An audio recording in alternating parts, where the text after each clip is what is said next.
McBezzlement, McFraud. What could go McWrong? Did you know there's a lot of TYT shows that are also podcasts and exclusive original content on the TYT audio network? Go check it out right now by going to tyt.com/audio.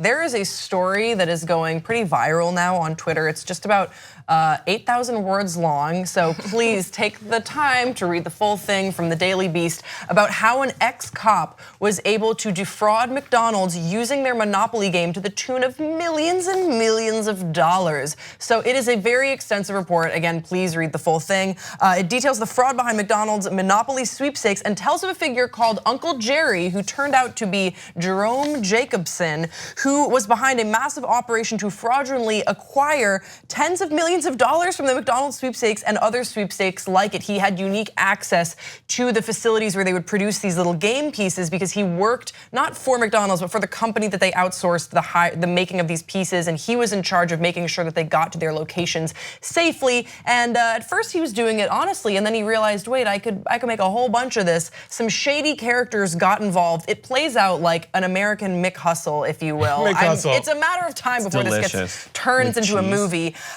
And he was employed as the director of security, and he was overseeing the production of the highly valuable game pieces, and he probably has embezzled more than $20 million of the winning game pieces. And it's a really well-written piece. I just want to read just from the beginning, maybe give you a taste of what you could read. The camera crew listened patiently to his rambling story, silently recognizing the inconsequential details found in stories told by liars. They suspected that Hoover was not a lucky winner, but part of a major criminal conspiracy to defraud the fast food chain millions of dollars. The two men behind the camera were not from McDonald's.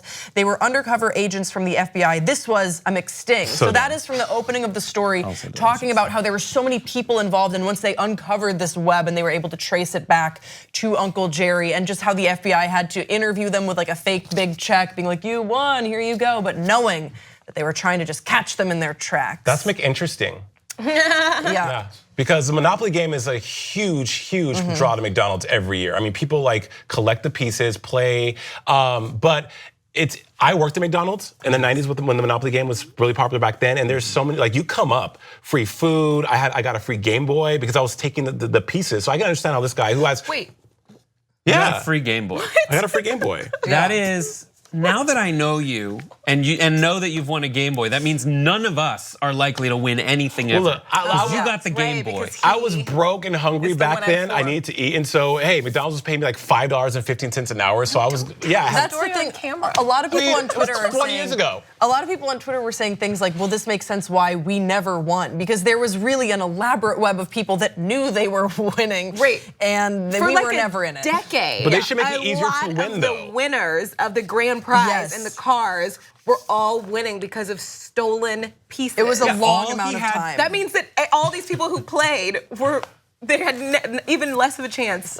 This is the same company where they outsource like pretty much every other giveaway or sweepstakes that you can think of from that same era. Like go to Ralph's and get the little property, all that stuff. And all that guy had to do was discover, how do I sneak these things out? And once he did, he used this. There's like psychics involved in organized crime.